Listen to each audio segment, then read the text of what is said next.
The Avengers are Marvel's super team. DC has the Justice League, which sees all of its premier superheroes under one house, under one roof, with one mission to save the world from villainy. Well, the Avengers are a very similar concept, but never before the new Avengers had the Avengers featured on one team all of Marvel's biggest and most interesting heroes. It's powerhouses, it's Spider-Mans, it's Wolverines. That's the new in the new Avengers. Mm-hmm. But there's a lot more new than that. We're going to talk about why this new Avengers Volume 1, the first of several, is a powerful point, an important point in the history of Marvel, in the history of the Avengers, and why I would argue it's the most important series of the 2000s for Marvel Comics. That's what we're going to get into here on the book club today. To join me in this conversation, of course, we have Marvelous Marco. Celsius. That finger wag. We've got the Tenacious Tyler. Ooh, I just almost started busting out some Tenacious D lyrics. But I did. Thank you for not. Yeah. And of course, I'm the sensational Sean. Thank you for being here. Whether you are live or in the future, smash that like button as we dive into a very important comic book series for me. This is the first or literally one of the two first comic books that I ever read. You got Ultimate Spider-Man and you got this. I jumped on board with New Avengers #1, which released, by the way, in January of 2005. Wow. Do you have the issue, Sean? I absolutely do. Wow. Okay. Yeah, I didn't jump in shit. at #1. That's sick. Yeah, I have New Event. I have every single issue of this run in floppy. Damn. Yeah, this was where I started collecting comics. This is where I started reading comics. And of course, we're talking about Brian Michael Bendis, whom we just realized before the show started, we have done multiple Bendis book clubs this year. So he's been all over the map. But also David Finch on the art. He's not the only artist in this volume. We read 26 issues total for this. But in that mix, you get David Finch, you get Steve McNiven, you get Leinil Yu, you get Mike Deodato, you get Howard Chaykin, Olivier Coipel. I hope I hit everybody, but yeah, there were a lot of heavy hitters in this volume. You said McNiven, right? I did. Yeah, of course you did. Of course you did. Inks, Danny Mickey and Matt Banning. Yeah, this is a very important piece of Marvel's 2000s. It's worth pointing out that before this, Brian Michael Bendis wrote the Avengers Disassembled series, which saw the Avengers being basically brought down from the inside. And the call was for Bendis to tear them down in order to reimagine them as something different, something bigger, something bolder, something that made more sense for the modern era. Now, I want to read from an article put out by themovieblog.com because I want to start the conversation with this because I think it's very important to understand how to think about this run and why it is so different. So here's a bit of dialogue from an early issue of the series. This is Steve and Iron Man talking. Quote, Tony, he's a murderer.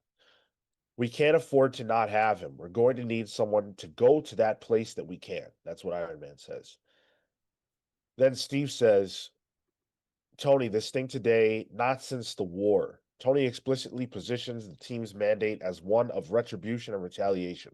We'll find out who our enemies are, we'll find out who did this, and then we will avenge it. Tony repeatedly argues that the team needs to evolve and adapt to meet the new threats in the world.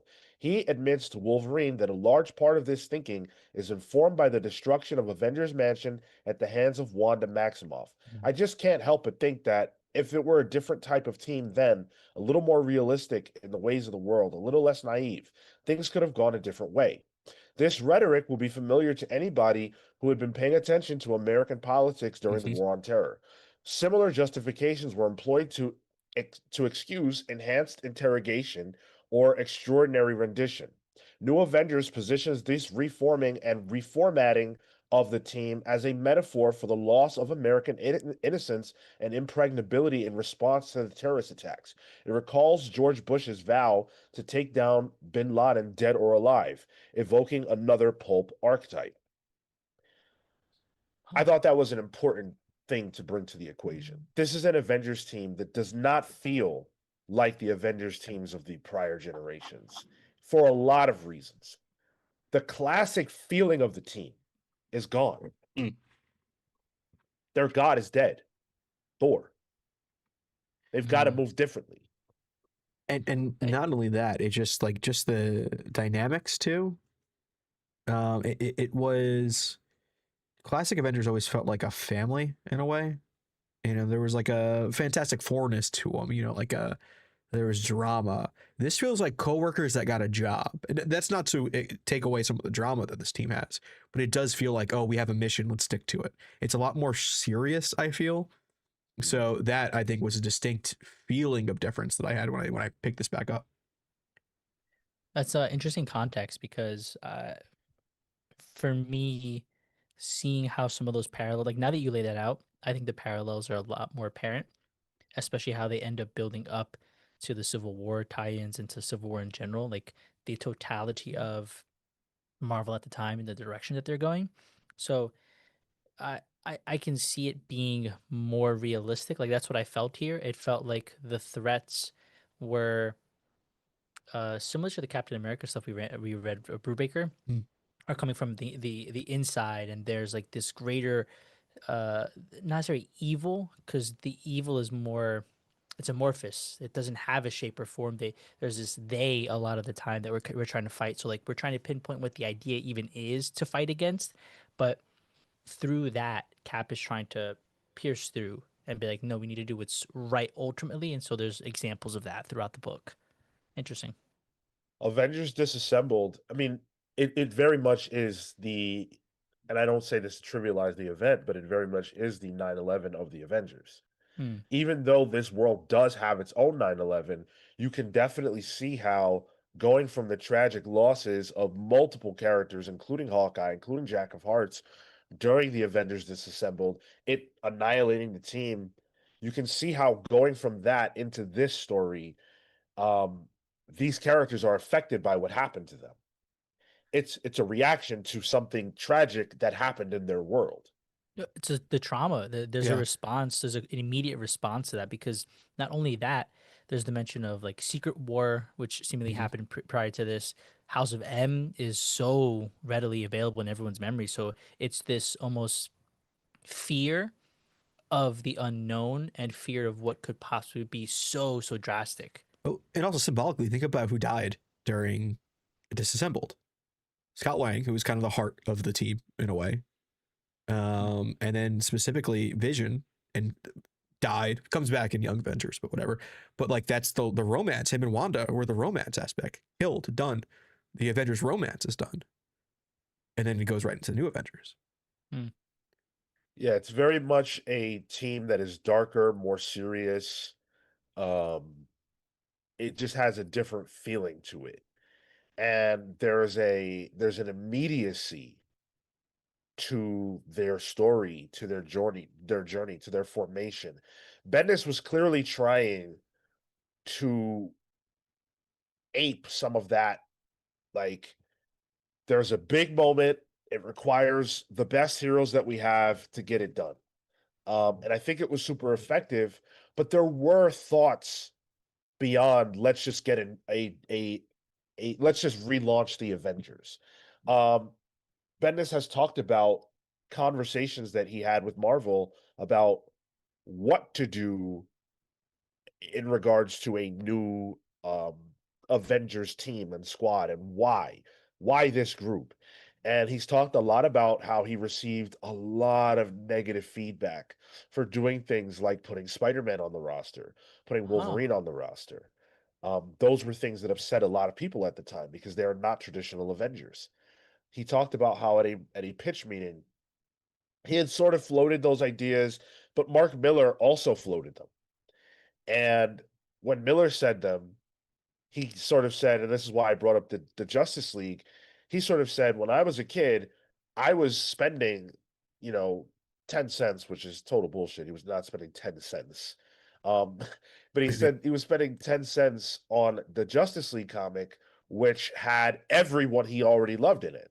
So instead of, with his limited resources, instead of spending, money here, money there on Superman, Batman, Green Lantern, whoever else, he could spend one, buy one comic and get them all. Hmm. So why doesn't Marvel do it? And that did not work for everyone. According to Bendis, there were editors at Marvel whose heads were exploding at the meeting about the idea of specifically Wolverine and Spider-Man being a part of the Avengers. That's so wild. That pitch makes it seem like, well, then they won't buy the other books if everything's in one book. Sure. Or at least Well, he didn't. He didn't have the resources. He was young, but a lad. it's not true anyway. We know that's not true because Batman and Superman sold amazingly well when they Yeah. were in newsstands. But yeah, It's curious that people would be hesitant, like, That's just and not maybe how I'm it's done, Marco. well, but and using the Justice League as a comparison, that always feels like the level up, the step up. You're playing in the big leagues now for a character Mhm. that joins, and I would almost assume the same expectation from readers and or creators in the Avengers. You join the Avengers because you've hit that next, like, that echelon. It was always kind of its own thing. You It know, it, se- like it seems like it's Avengers. wrangled. Yeah, well, like I felt like Avengers characters would join the Avengers because they popped up in Avengers. They debuted in Avengers and would somehow join in there. Yeah, there were stragglers here and there, and then they would show up for crossovers and all that. But like X-Men, separate thing. Spider-Man also kind of living off in his own universe. So I can see an editor, where it's like, oh, they got the Spider-Man line, X-Men, and Avengers being its own thing, kind of being like, whoa, hold on. You want to put your chocolate in my peanut butter? Hold on now. Easy there. Yeah, I I already think know it you. was I think it was more of an idea that the Avengers brand was a place for characters that weren't necessarily carrying their own book. It Mm, wasn't a superstar team book like the Justice League. It's just a different concept. And so even though characters like Storm and Beast um, are very notable members of the Avengers, Black Panther, over the years, you never would have seen Spider-Man or Wolverine because they're successful on their own. They don't need this. And the Avengers are just their own beast. So editors were not happy with the concept, but the more and more that Bendis pitched about this book, the more it became clear that he needed to be the guy to steward the Avengers and that his radical ideas could be the right ideas. Because something else was happening around this time, and I promise we're going to dig into the book here in just a moment. But something else was happening around this time.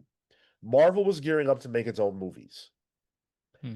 And obviously, they had given up the rights to so many of their most important characters. Spider-Man and Wolverine are included in that. But if the Avengers title could become a big deal, because the Avengers were never the biggest deal that Marvel had. But if they could become that, you could build an entire franchise around that. So this book being good, being successful was extremely important for the future of Marvel. And we know how that played out.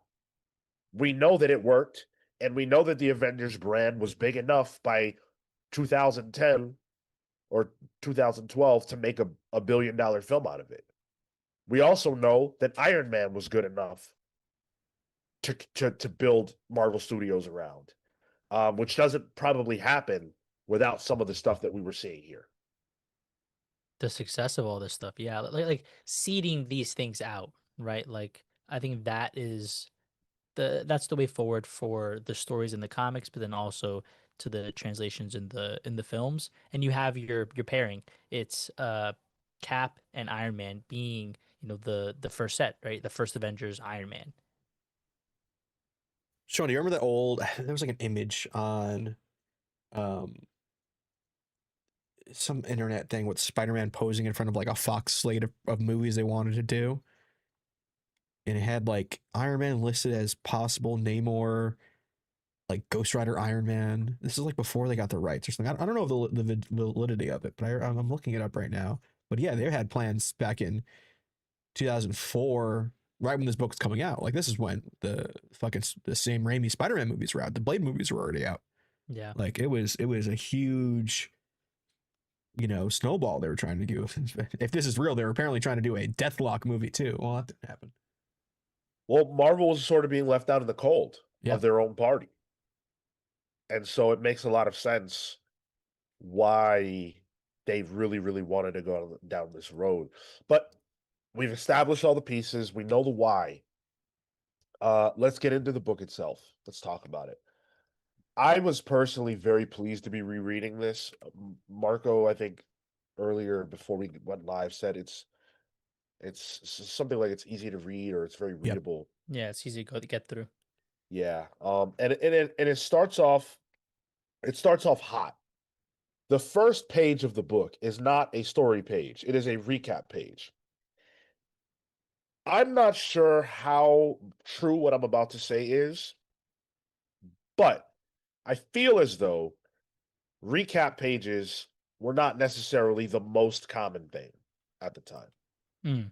But this is a very important recap page because the presumption is that there are a lot of people coming to this book who don't know what the fuck happened.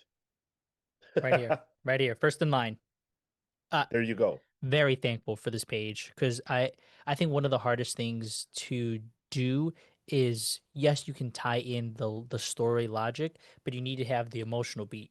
So when it came into Scarlet Witch, nervous breakdown, destroys the Avengers, Hawkeye, Ant-Man, and Vision die. Oh, okay, cool. I have an emotional beat to now like kind of grow my feelers and figure out what the connections are emotionally for each of the characters as the story progresses. Love that. Avengers Assemble is pretty straightforward. So they can do a pretty quick recap on it. House of M needs to be explained multiple times in the series, but Disassemble, it's pretty straightful. Yeah. Wanda made an oopsie. I finally figured it out after We'll get to they those kept. issues. Yeah. I assume you've read Disassemble, right, Sean? Absolutely. Yeah. Marco, you've never read that. Okay. Oh. I didn't read it when I was reading New Avengers. I didn't get to it until much later because this was enough for me. I don't remember how I got around to it, but it was around this time. Yeah, I definitely got around to it though. It was never like a thing I was reading around the time. Yeah. But even this first page, right? Like a massive explosion, that the heroes with their heads down, there's definitely a feeling of tremendous loss and tragedy that echoes the idea of this being a post 9/11 book. There's a great quote, I think, was it from Tom Brevoort? Excuse me, I don't remember who to attribute to it to. It might have been Joe Quesada, but in any event, the person was saying that comics were really the first place that acknowledged 9/11 in its books or like represented a post 9/11 feeling in its books just because of how quickly comics move relative to other forms of media. And again, I just feel like you can feel that even in these opening pages. But the book doesn't start with like Cap and Iron Man and Thor. It doesn't start in any kind of traditional way. It starts in darkness. It starts in this weird conspiratorial way of, we know it's Electro, but you don't necessarily know that right away, speaking to a shadowy figure who is not identified about a conspiracy. And we learn quickly that conspiracy is to break out heroes or villains from the Raft, which is this super villain penitentiary, and that brings in Spider-Man, and Luke Cage is already there alongside Matt Murdock, and there's this thing that's happening. There's this formation. Cap is there, but it's happening in a very organic, kind of fun, interesting way. I really like the Raft breakout, like the opening arc. Uh, a because Matt Murdock never spoiler he doesn't join the team, but he is around for the first arc. And I like that. It was Bendis using a lot of his toys. Luke Cage, Matt Murdock's, Jessica Drew, and it's not he didn't really play with mainline Spider-Man, but he has familiarity with Peter Parker. Like all those characters are around from like his Alias stuff and his Daredevil stuff. So I liked that from the get. I'm like, oh, this is Bendis' greatest hits already, and the whole conceit of the bit where all the Raft breakouts happening. There's even like a bit of fallout with Purple Man that's an extension from Alias, and uh, those quick little panels where it showed like the file on the villain. Yeah. It was like, oh, Zabo, and it's like, oh, that's Mr. Hyde. I'm like, oh, I love that shit. I love how it was like, let's give him a really, really hard first day at work. Yeah, let's give them a hard first day at work, and let's give them a reason to come together that gives the story sort of it gives you a reason to want to continue to read on. Yeah. Because there's something happening here and you don't know what it is. Yeah. Seeing the Raft, my first thought is, yo, that this place always be getting broken out of. Yeah.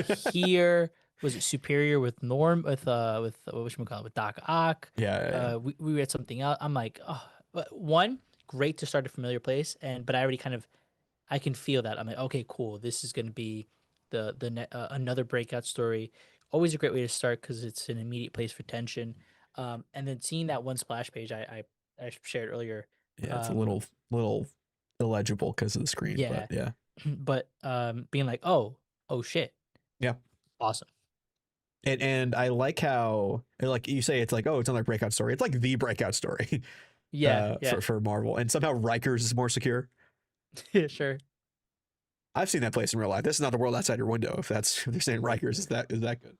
Non super powered, so Sure, I guess. Yeah, there's you talk about like mystery box storytelling, which would go on to become very popular with Lost and stuff. Yeah. This first issue and throughout the first arc even, there are a lot of questions that get posed that aren't immediately answered. And it makes you want to keep reading. Mm. Well, right out the gate, who the hell is a Sentry? If Yeah. this isn't your first yeah. Marvel comic, you're looking at that guy and going, huh? Mm-hmm.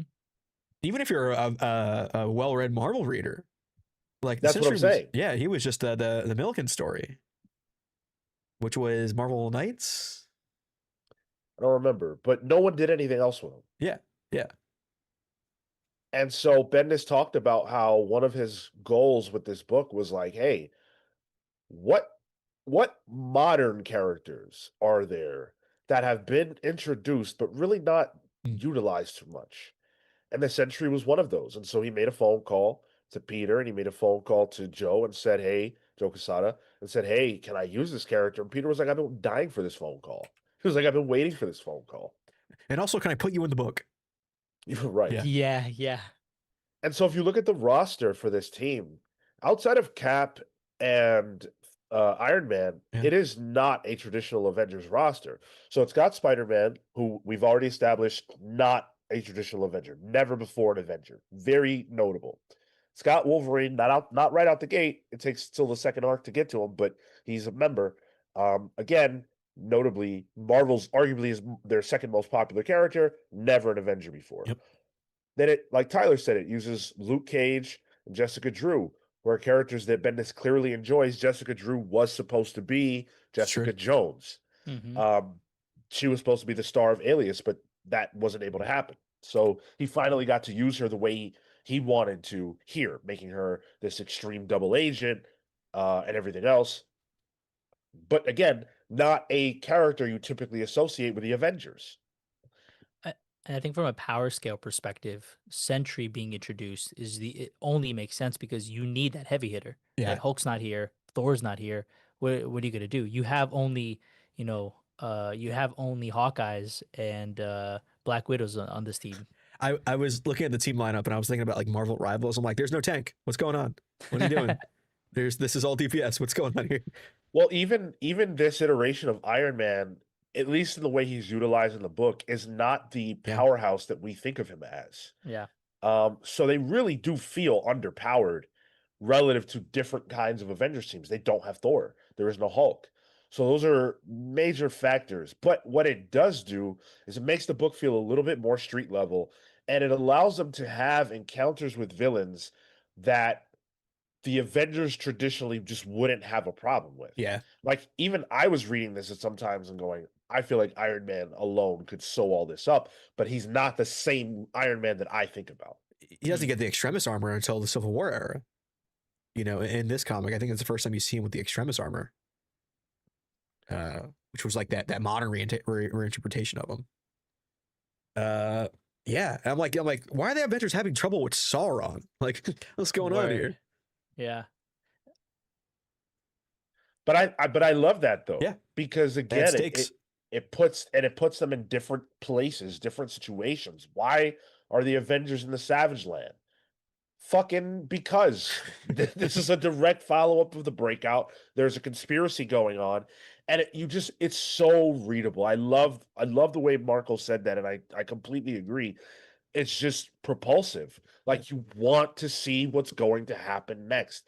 And I gotta say, like, rarely have I read a comic that feels like this. Even now, to this day, the way I got through all 25 of these issues, it felt like a breeze. Or 26, it was a breeze. The right off the bat, issue 1 hooked me, and it's the page where Cap pulls Spider-Man out of the water.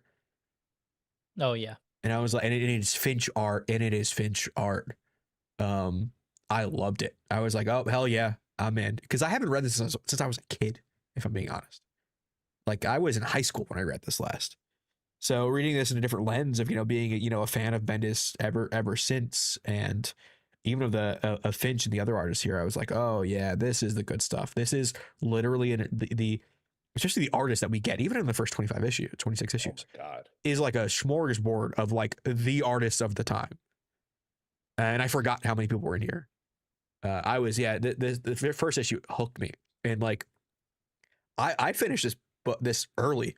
Like, usually with book clubs, because I'm reading a lot of comics, I'm reading a lot of like week to week comics too. It's usually I get it done the day of. It's usually crunch time for me sometimes.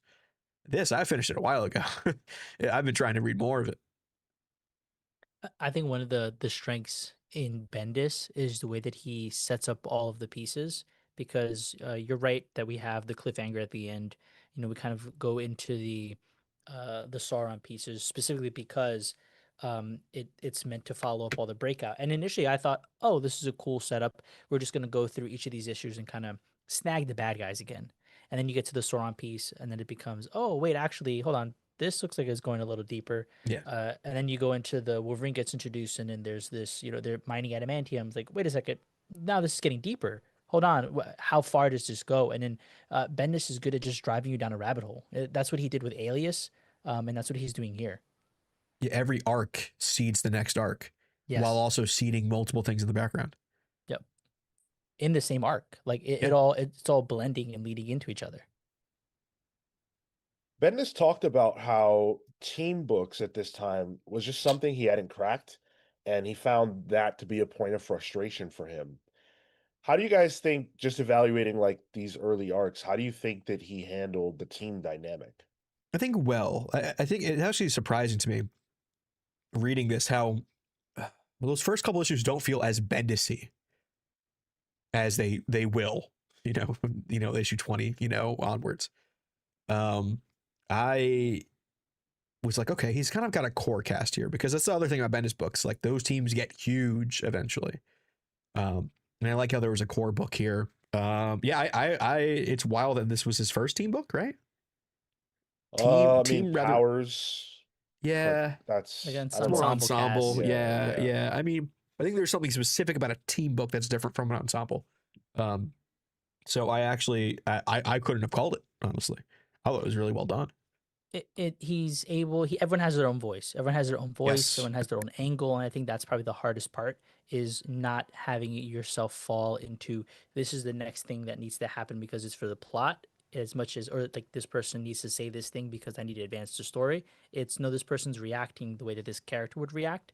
Cap does that, where he's going around and cycling through all the people. Daredevil should have projecting and be like, nope, sorry, not my problem. Sounds like him. Spider Man kind of being a little wishy washy, but joining because he's eager makes a lot of sense. Outside of the quips, so yeah, this was I think a showcase for him as well and his talent. In fact, actually, I think the Spider-Man of it all was the only thing where I was like, okay, you're leaning on a crutch here. I thought the Spider-Man was a little too much from the start. Really? A little bit, a little bit. For me, it was just a little too quippy. It was like anytime he was on the page, he was quipping. So that was probably my biggest gripe with this first chunk. But it's a small gripe, if anything. I think Bendis does such a great job of juggling all these characters. They are all here for a reason. And somehow, and again, like, I quite frankly think that there are a lot of writers writing superhero team books that should read some of this stuff because everybody has a reason to be here. Yeah. And it's all talked about. And, Tony and Cap validate Spider-Man and Wolverine specifically being here through their conversations. And Bendis talked about how he uses those characters to kind of say to you, like, hey, like Wolverine specifically. Iron Man says, we need someone who can do the things that we can't do. We need someone who can go the places that we can't go. And Wolverine is that guy. And I love the fact that they also talk about potentially rehabilitating Wolverine's the perspective that people have of Wolverine outside. This is right around the same time of Enemy of the State, which was the story where Wolverine gets mind controlled and goes on a rampage. So it was like, again, think about how all these characters' involvement here is relevant to what's happening in their own lives and in their own books. And that's that cohesion that you feel throughout this. Everything is a response to the universe rather than siloed in its own thing, but can be read by itself completely. Yes. I, If I, any, go if ahead. anything, it's a little redundant, I think, in the Civil War parts. Like the Cap issue, I was like, okay, that felt like every single Cap story in Civil War in any tie-in. But His breakout. I think there is like that cohesion, like the Enemy of the State stuff and the Spider-Man stuff. And I also like how Bendis is using the dialogue between those characters, Cap talking to Wolverine, Cap or Iron Man and Cap talking to Spider-Man. And in doing that, it's talking to the audience who was not cool with it. That's exactly right. Yeah. Yeah. And I like that a lot because there's a little Jedi mind trick there. And he's been open about the amount of hate he got. Like, it was a lot. You checking the forums. Yeah. Especially like if you read some of these early issues, if you read them in floppy, if you have them in any other format, that won't be there. But the letters pages, Bendis writes them. Like he's responding to letters and he's in the mix, and he actually shouts out various forums, including the Warren Ellis forums, including the Gaiman forums, I think, include like all these different. He shouts out Word Balloon, like Wow, all John these Suntress different. Yeah, it's very cool. shouts out, like calls him out, or like, oh, thanks for the support. Like what? Just making note of the fact that these Oh, places exist if you want to go talk comics online. oh wow, okay. That's Yeah, cool. yeah. Um, Yeah, I just so love these issues. Like especially one through, like the first two arcs. Um A David Finch. Oh man. ABC David Finch. And it's so weird because like I haven't read this in a long time. So in my head, I always associate David Finch with Batman. And in doing that, weirdly, like he's like a DC guy in my head. I don't like that's just the way my brain works. And I'm like, what the fuck was I thinking? Like this is David Finch too, like this is Yeah. some shit here. And I loved it. I thought it was great. It's just well done. Like there's nothing ever wrong with his form. There's never anything wrong with the way he communicates panels, um, the continuity between those things. so strong. He's like one of those just highly rendered artists. That's rad. It wouldn't surprise me a single bit if the reason that they go to the Savage Land is because David Finch likes drawing dinosaurs. Because right now we got Skinbreaker, and he ain't drawing dinosaurs, but he's drawing a very Savage Landy looking place. True. Yeah, forest and all that. Yeah. I just love the way that Bendis uses the characters all throughout this arc. Like he's very thoughtful about the way that he can utilize Iron Man's armor as its own separate like entity. How Wolverine's powers can factor in later on, how Miss Marvel's powers factor in during the collective storyline. I love that kind of thing. Like when you get to see thoughtful ways about how to use power sets in combination or in a team. I just think that this is Bendis doing the best work Bendis does in the superhero space. It's good. There was go ahead. I was gonna bring up the some bits of Luke Cage early on, where he had that whole bit about joining the team when Cap asked him. And he says, "Yes, I'll do it, but I need to do it differently, and you need to let me do things differently."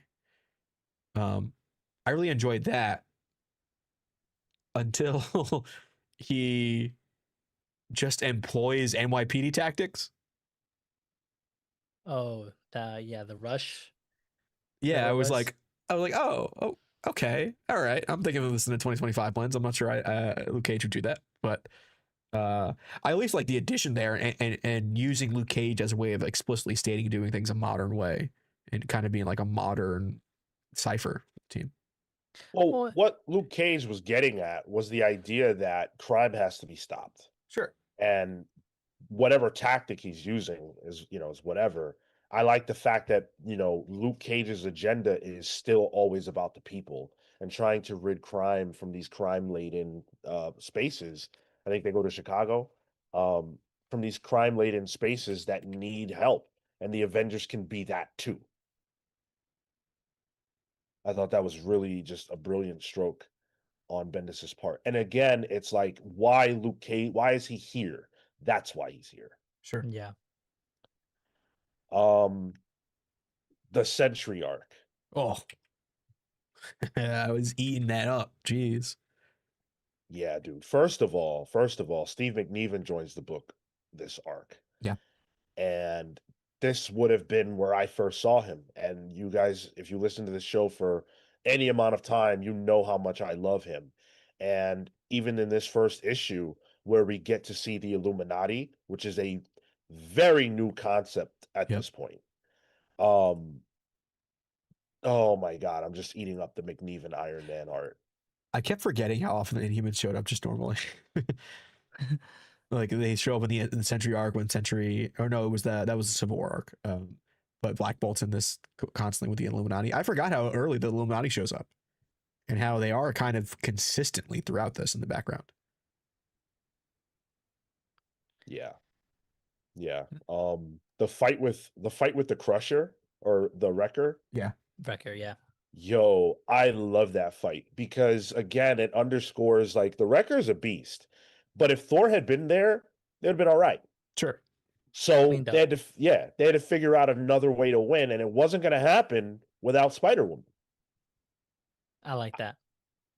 She, first of all, Spider-Woman was my awakening. Okay, this is the first woman I've seen in a comic book, a modern comic book anyway, and I just couldn't believe her.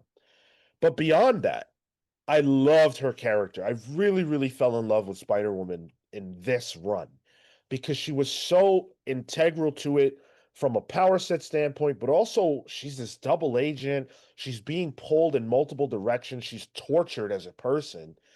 She's always being used. She has no agency of her own. She's trying to live. She's trying to survive. Um, and I just love the way Bendis used her so much.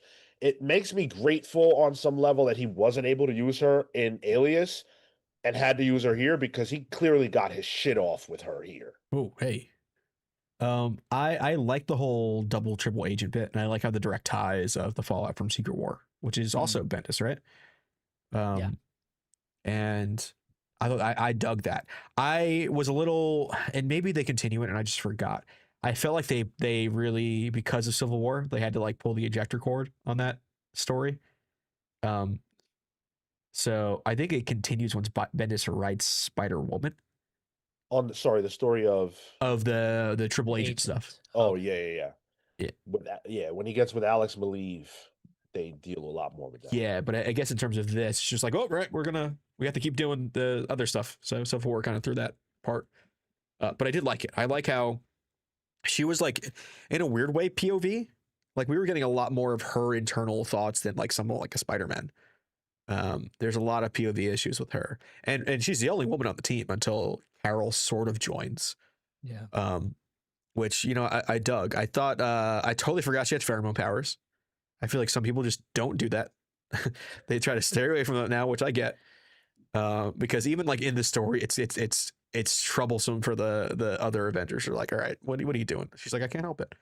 Um, so I thought that was interesting, but I like the whole idea of leaning into the Hydra of her origin, like the original Spider-Man, Spider-Woman #1, like it's all built into her, and using that to really tell her story throughout this, kind of modernized her specifically. The usage of her powers I think was really clever, and then of course she is just so integral to the story. So I did like how she continues to be more and more relevant and more involved, even though she's, for all intents and purposes, probably the weakest of the group, but she's the most important and prominent for the story. And so that was all great. They weren't going to beat Wrecker any other way, and I quite enjoyed when she inadvertently uses her powers, like she mistakenly does it because she gets heated herself. Like it's a very human reaction. You have to kind of deal with that kind of situation with her and Cap having that conversation. So for that end, really cool. This was the first point at which I felt like the art got a bit waxy. For me, that's always a pain point. Um, the previous arc, Breakout, colorist was Frank de Armada. Did so less than I think over David Finch's pencils, probably different. But then we got with McNiven, Maury Hollowell, and I started to feel that just a little bit. Biggest nitpick in the world, and that's mostly my bias. But outside of that, the art and the way that everything was represented, so good. I just want to make a quick comment about Spider Woman and the way they use her pheromone powers. It underscores her lack of control in her life, her lack of Mm, agency. She can't even control her powers, and her powers were given to her; they were forced on her in the original case by her father, and then she chooses to get them back through Hydra, but obviously, the cost is terrible. Um, let's talk though about Sentry and this Sentry arc. So the characters in the book don't know what is up with this, and it's Paul Jenkins who created the Sentry. Sorry, we said someone else. We yeah, said Peter Milligan. It's Paul Jenkins, and That's my bad. so That's my bad. Yeah. uh, um, so the characters don't know what's going on with the Sentry. This dude is a nutter and something is wrong with him. He put himself in prison because he killed his wife. But we learn here he didn't kill his wife. And they go to a cave and they find the Sentry and they bring his wife. They bring the guy who wrote the comic book, Paul Jenkins. Um, and so they're trying to figure out, like, who the fuck are you? And the issue 2 of the Sentry arc gives us pages that show, you know, early Century stories from this comic book. It's very meta. It's interesting. I like it a lot, but I'm yeah. also a Century mark. No. I thought this was super inventive. This got into that. I'm like Brian Michael Bendis doing some Grant Morrison shit because it got heady. It was a way that Sentry's subconscious was able to keep himself alive through these somewhat psychic powers, and the way that that happened was by communicating everything through this comic word. I'm like, yo, what? That's rad. That's rad to stay relevant in your life for Bob as a character, but for Bendis to think of that so that you can also retcon that into past stories, into the universe, so cleanly. Brilliant move. And I also like how Paul Jenkins wrote those pages for those issues. Oh, get out. Yeah, and that's Sal Buscema on art, Oh, nice. who is like the most classic Marvel artist you could think of, you know? So really leaning into the idea of that in a metatextual way. That was great stuff. Very cool, and just another example of like how this book is willing to do different weird things, which I just love so much. The Sentry, in these early issues, like he is clearly Superman, Yep. but the difference between DC and Marvel is in Marvel, you cannot get the powers of Superman without having some deep flaw, Mm. thus the Void. Everything the Sentry does right, Bob Reynolds believes the Void must do an opposite thing.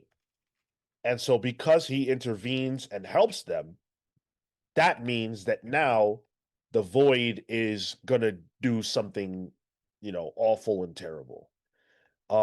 It's a very interesting twist on the idea of an all-powerful character.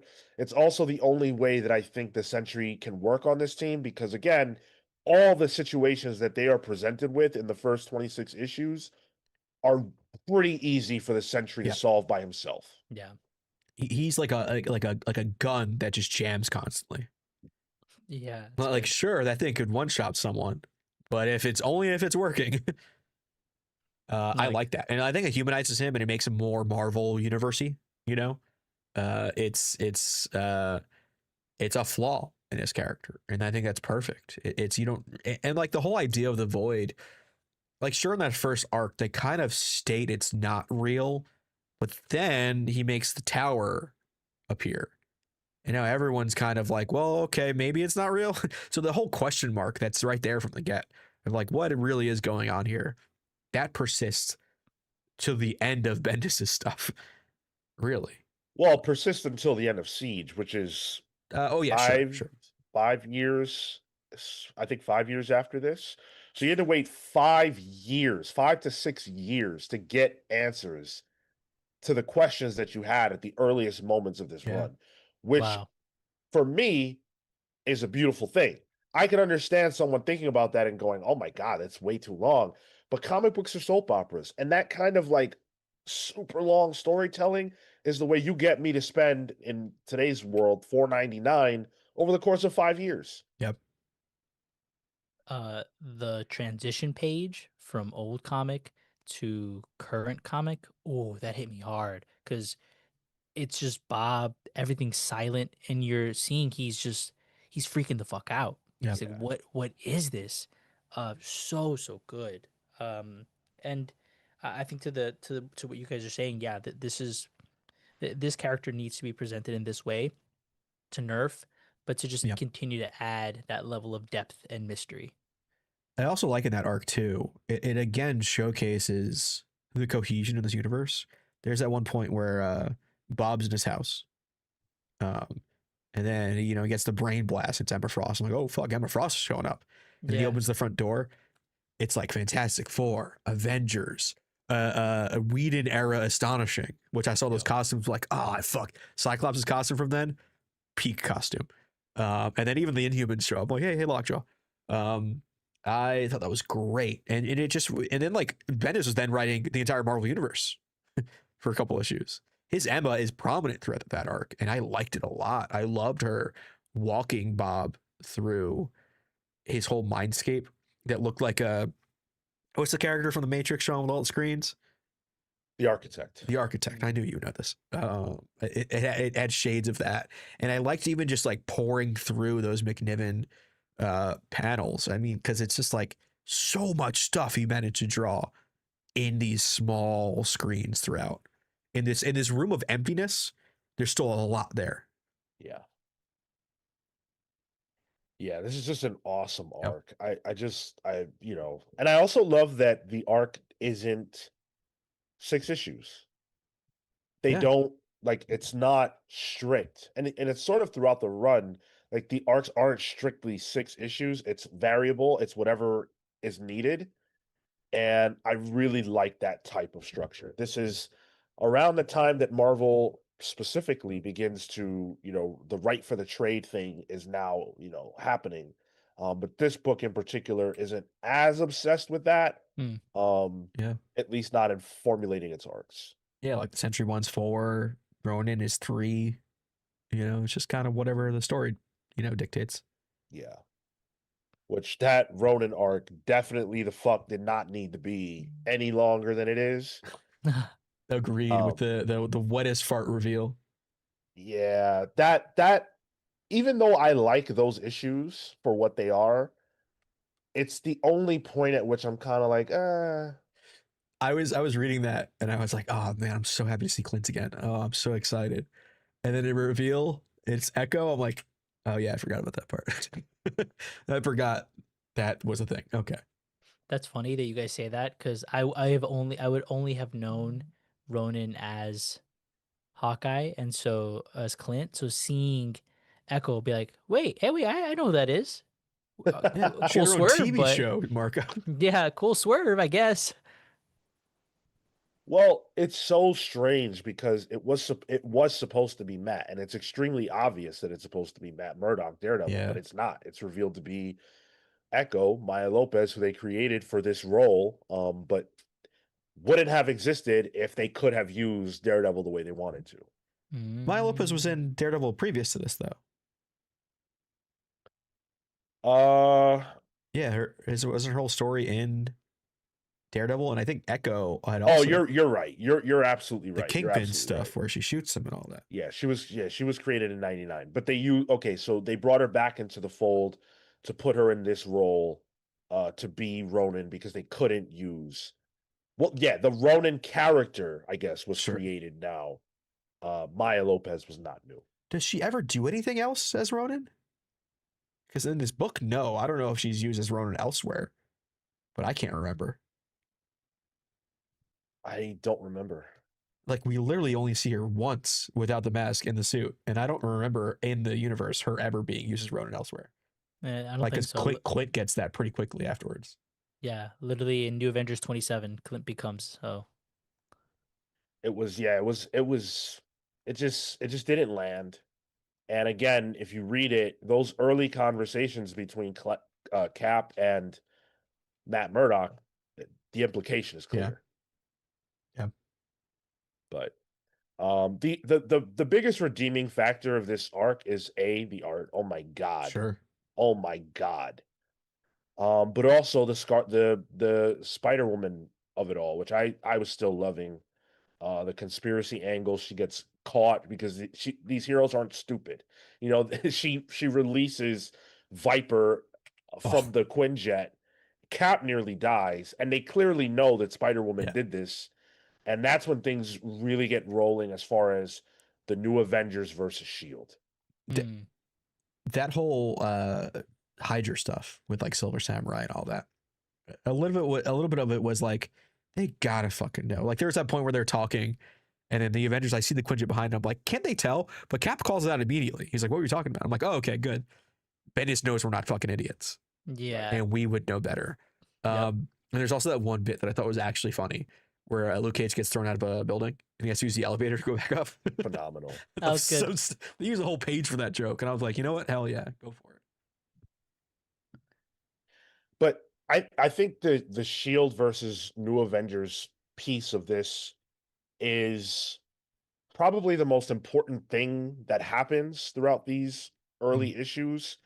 Um, Playing around with Shield and Nick Fury and all that is not something that Bendis is new to.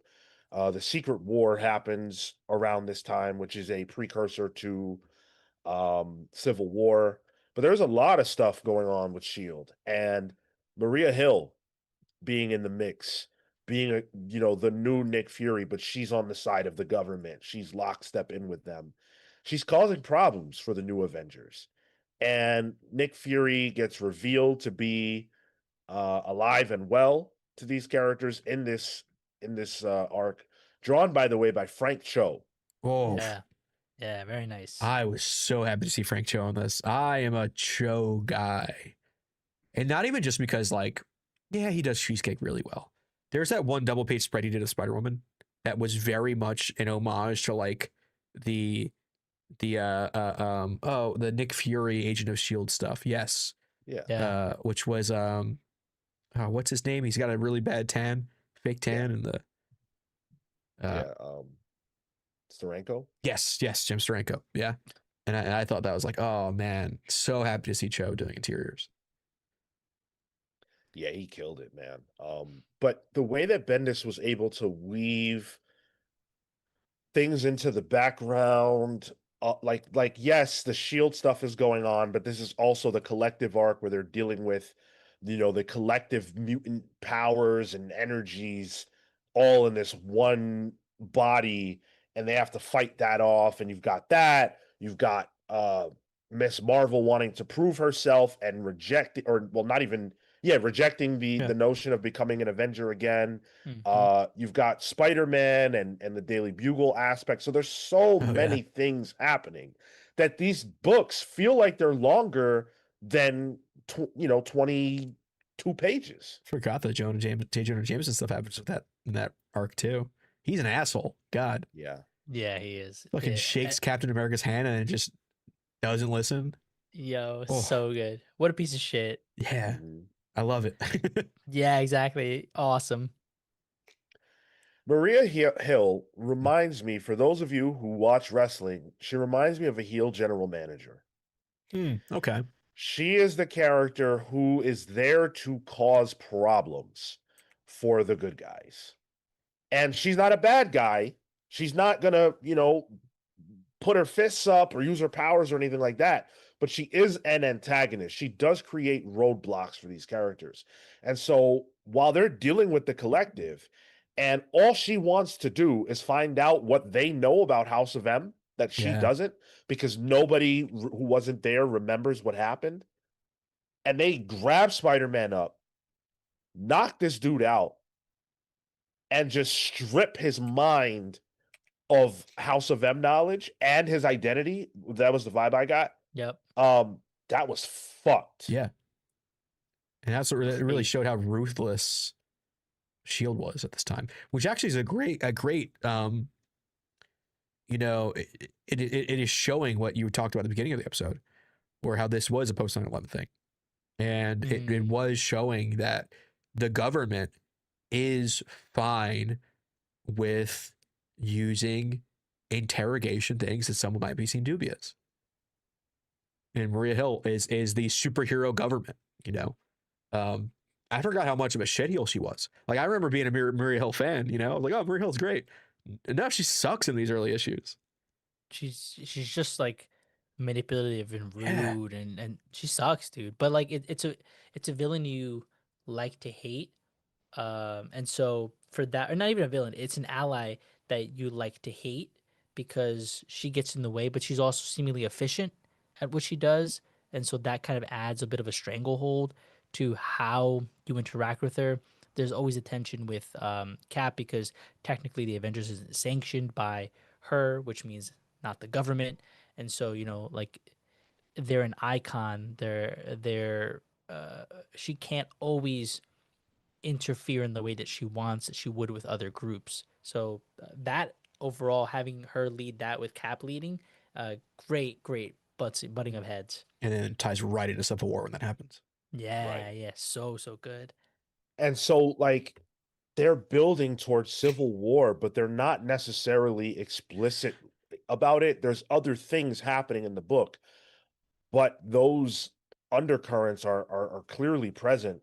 Um, and Tyler mentioned being a fan of Maria Hills. I think I wasn't a fan of hers, but because she was effective in her job. Like, Bendis's writing was effective because the goal is for you to see her as a problem for the Avengers. She's not even necessarily wrong. She is trying to solve the problem. Yeah. She Right. is trying to figure out what this collective is. But she also wants that House of M knowledge.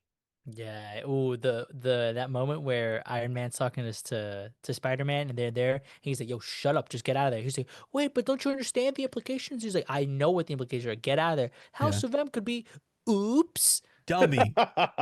Idiot. Yeah, so good, man. Good drama, but that's good drama because he's Right. in the pit. He's the pit of snakes. Yeah. Exactly. and he's ignorant. Like, he doesn't deal with Yeah. government. He deals with cops. And reporters. Right. His biggest op is J. Jonah Jameson, not the U.S. government. Writing Yep. a bad at least byline. yet. Yeah. He's in over his head. Yep. Yes. And it's, not a terrible mystery as to how in the very next issue you see him in Iron Man armor. The Iron Yeah. Spider debuts as it relates to this series, it debuts in issue 17. Oh, I mean, you know that from issue 1. He's literally in over his head. He's in the water. His inception, his introduction to the team is him being pulled out of the water. He's in over his head. And like, yeah, that continues throughout this. Yeah. Yeah, Aaron Ruiz. She did originate Pleasant Hill. It was about a decade later, but yeah, and I love that story. Oh, that was Nick Spencer, right? Yeah. Yeah. I love that shit. The next issue brings on my guy, Mike Deodato Jr. And the first page, well, it's not, it's technically the second page, where you've got the roster of Avengers in Detroit. And the way that Cap and Spider, like, oh my God, I love Mike Deodato so much. Those fucking broad shoulders. These people are built like gods. Look at Wolverine. Yeah. Look at the cover for 19. Everyone's shouldered up. Yep. It's amazing. Yeah. His Luke Cage. I forgot how good his Luke Cage was. Hell yeah. Hell yeah. I think the term is brolic, right? Yeah. Well, it's a lot of just inks. I mean, like that's his whole style is like very shaded. So Joe Pimentel is doing a lot of work on these. Yeah, that issue 19 cover is sick. I feel like a lot of these covers are iconic now. Yeah, 100%.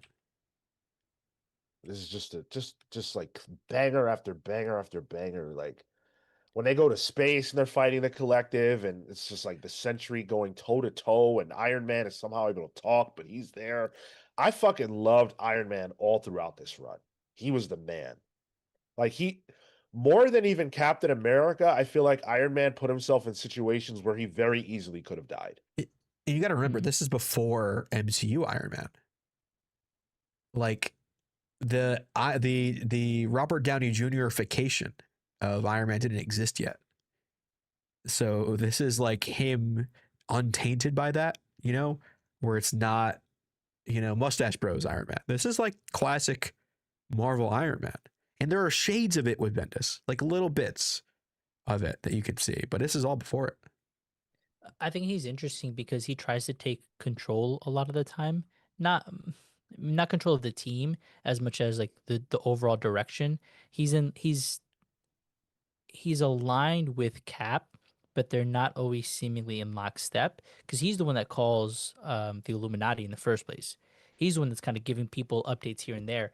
Cap's leading the team by fate, all that kind of thing. He's inspired, and and Iron Man is taking advantage of that inspiration and that drive to maintain the team that he needs.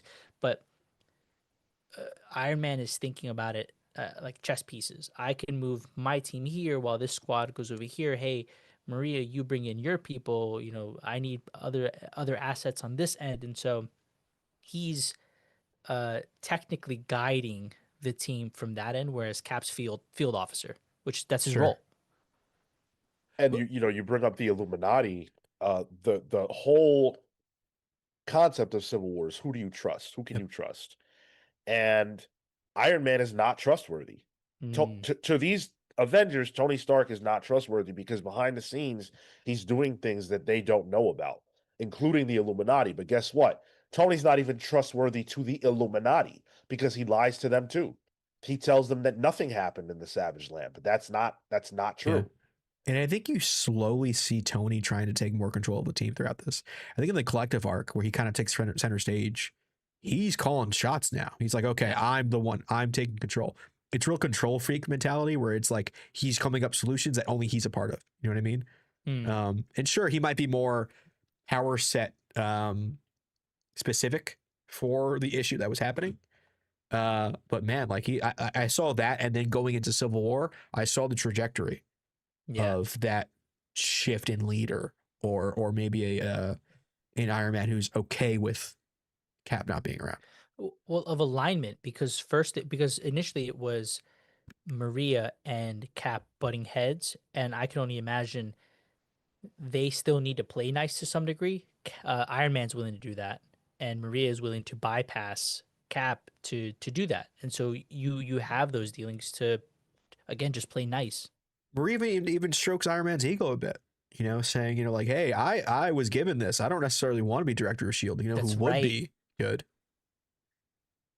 Well, isn't that? I mean, that's after they're already on the same team in the Civil War. Sure, but that is just showing that they are more likely to cooperate together. I personally think Iron Man by that point is just he sees the greater good. I don't think that during the collective arc he has any love for Maria Hill whatsoever. I feel like he I quite frankly, I don't think he ever particularly likes Maria Hill.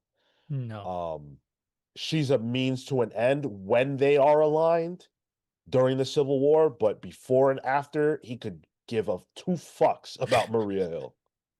2 is but more than I expected. and they each are right. They are transactional in all of this. All of this is transactional. Yeah. I have information, you have power, you have connections, you have assets, I have this, you have that. So let's make that work to the end.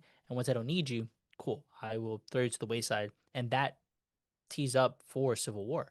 Hey Cap, sorry, don't need you. I got the big big brother on my side. You're saying that about Iron Man? Yeah. Well, this isn't the Civil War episode, so I won't get into Yeah, we that. know which But side Sean's on. well, I just feel like that's a misinterpretation of Iron Man's perspective. But be that as it may, issue 21 is where we get into the new Avengers disassembled arc. And it gives us issues of new Avengers that focus on an individual member of the team. The team that was, because Sure. the team is disassembling. The first issue brings on Howard Chaykin, and it's Cap focused. Uh, for his part, Bendis was super, super excited to work with Howard Chaykin for this issue. And I think Howard Chaykin's style is one you either like or don't. I like it. Does it Okay. fit Cap? But for some reason, it just worked for me for this. I don't know how you guys felt about that. I think it works for Cap immensely. I think Chaykin does pulp very well, and especially like Cap's in his civvies most of this issue.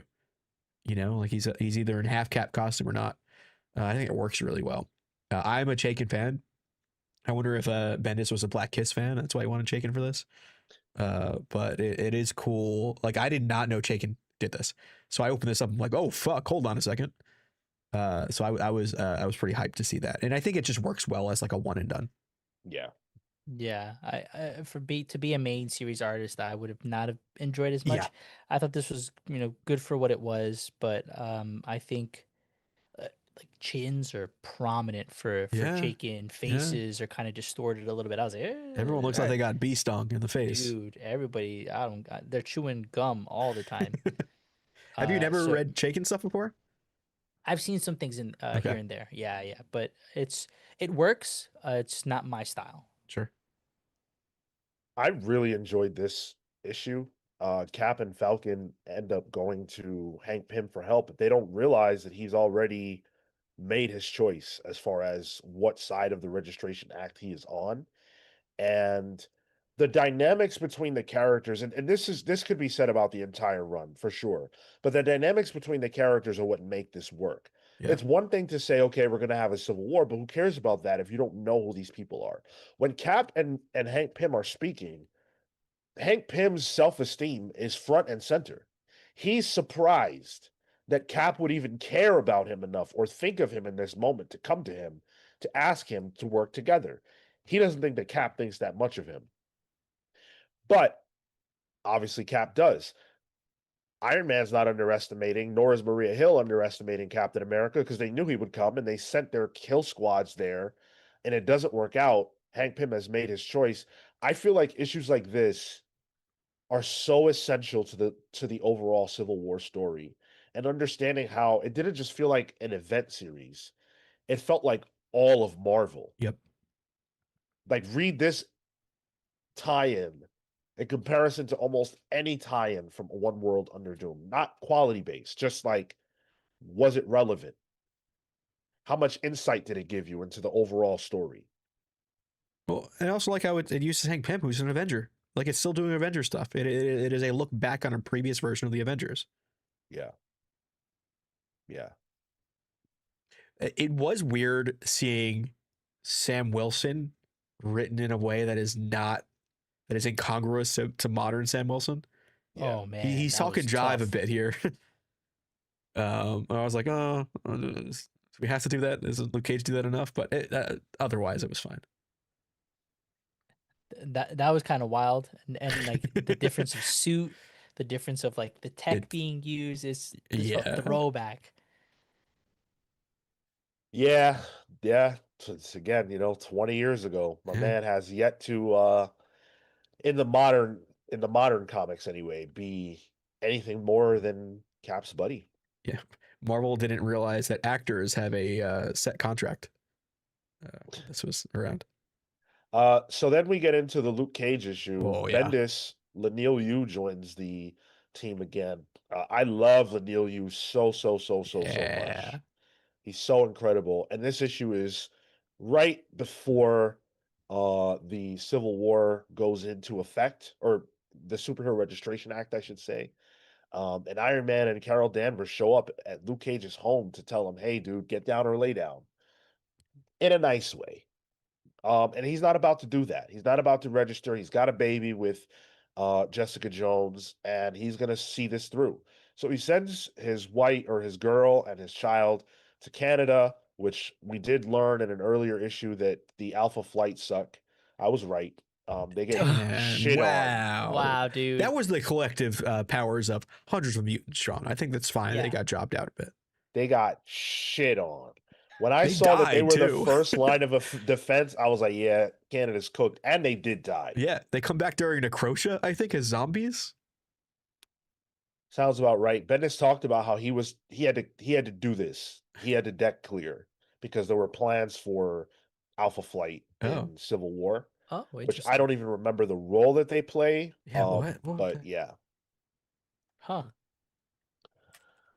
Dan says, when I read Civil War by itself without these at the same time, it does feel a bit hollow.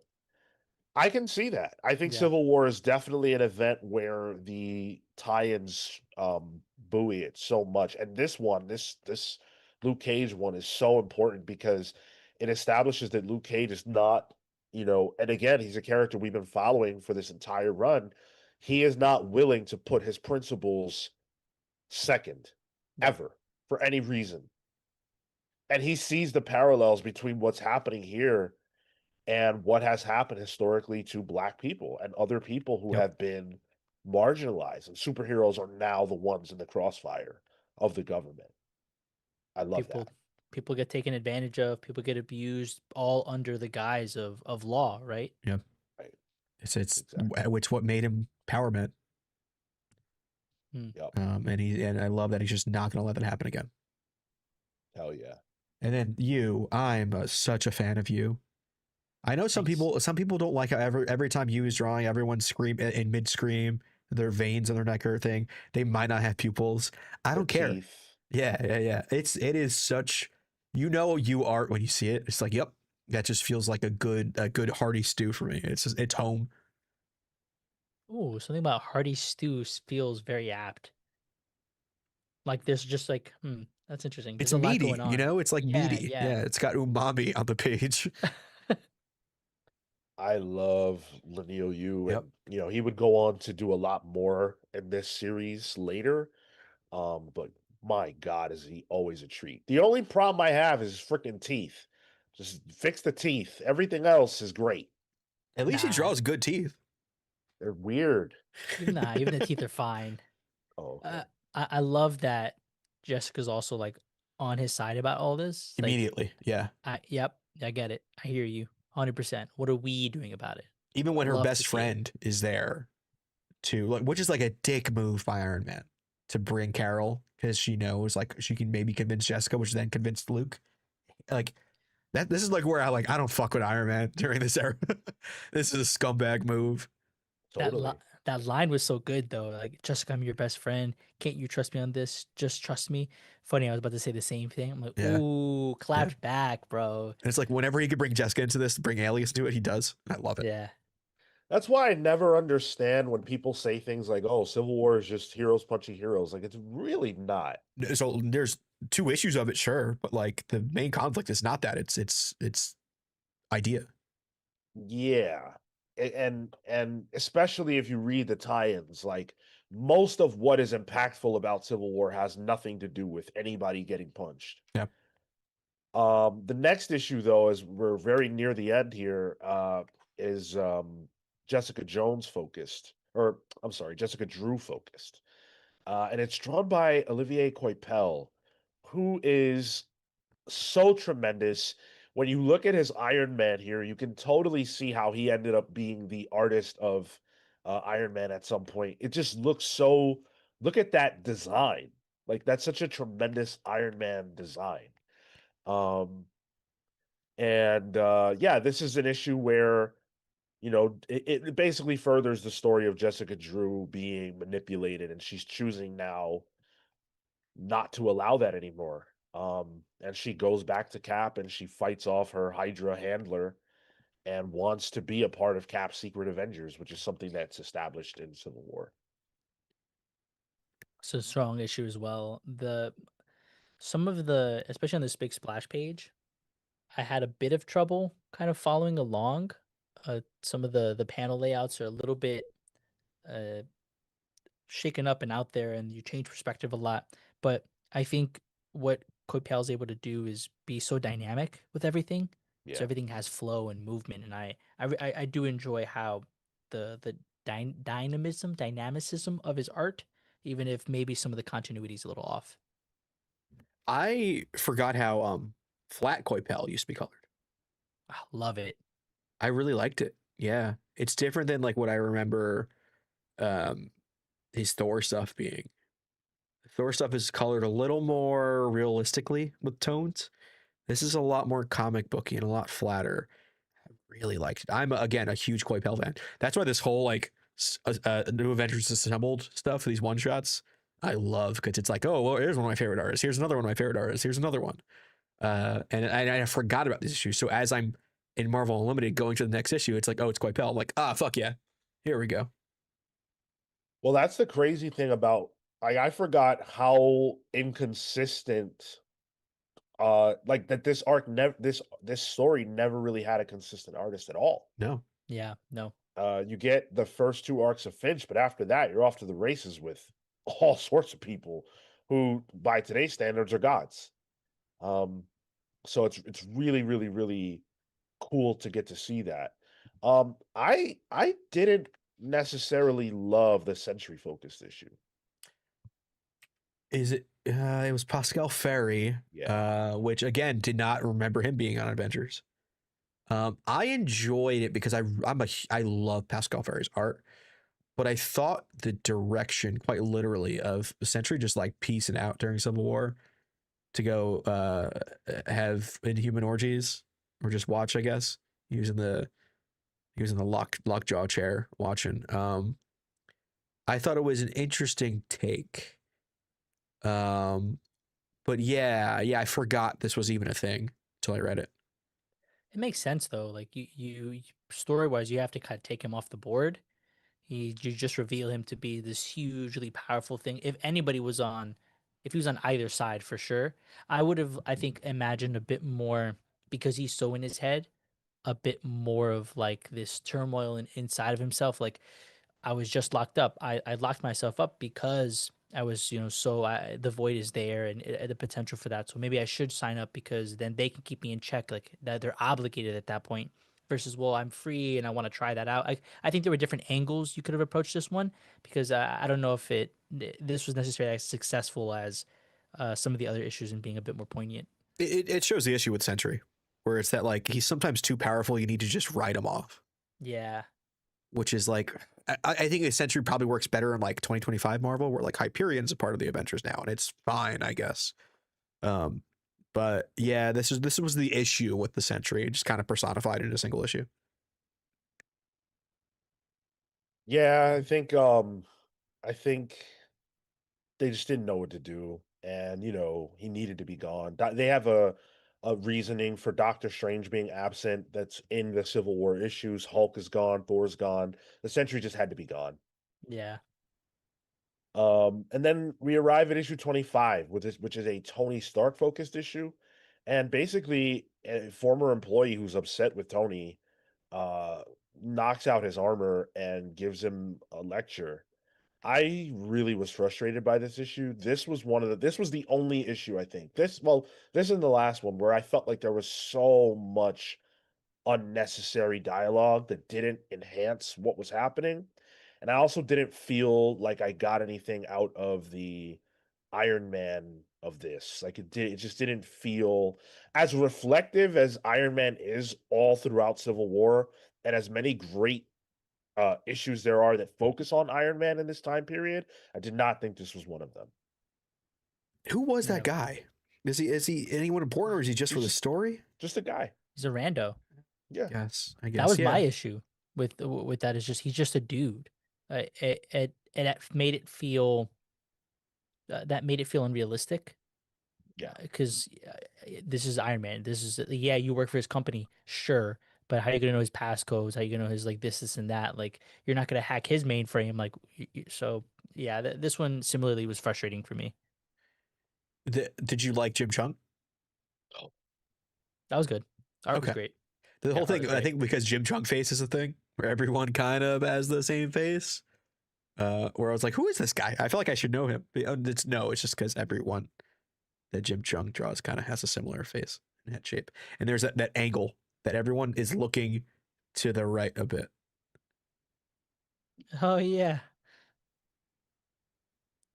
I'm a Jim Chung lover, so this was a visual feast, but like he didn't get to do anything, so that was frustrating. Um, Yeah. there's literally a page of Maria Hill talking about the like foam and the bomb that they're going to use, and it's just so fucking stupid. I thought Oh like, I thought that was Daisy Johnson for a second, Well, because she shows that's that's an issue that happens throughout yeah. this run. Yeah. Yeah, so for me, the first 25 issues really doesn't end on a high note because I don't think the second two Civil War issues are terribly strong. yeah. And this book does get into a place of like, for as tight as it is until Civil War, when it gets to Civil Yeah. War, it loses all of that cohesion because now everything is fractured and everything that you want to see is happening in other books. Yes. Up till 21, it's like, oh, this is the main story is happening right here. These tie-ins are tie-ins. You're not seeing the main story, and if you feel it. Yeah. I think there are bright spots, especially that Luke Cage stuff. But yes, it's like, okay, this is the B plot. Yeah. No, it just didn't feel like it was concerning itself with what we had just finished. Like, yes, the arc ended cleanly, but the team isn't here anymore. So if you were just reading this book, going into the Civil War stuff, you're forced to kind of interact with it, which So we told you we would talk about 1 through 25. We've done that. We decided just because to talk about 26 as well, Yeah.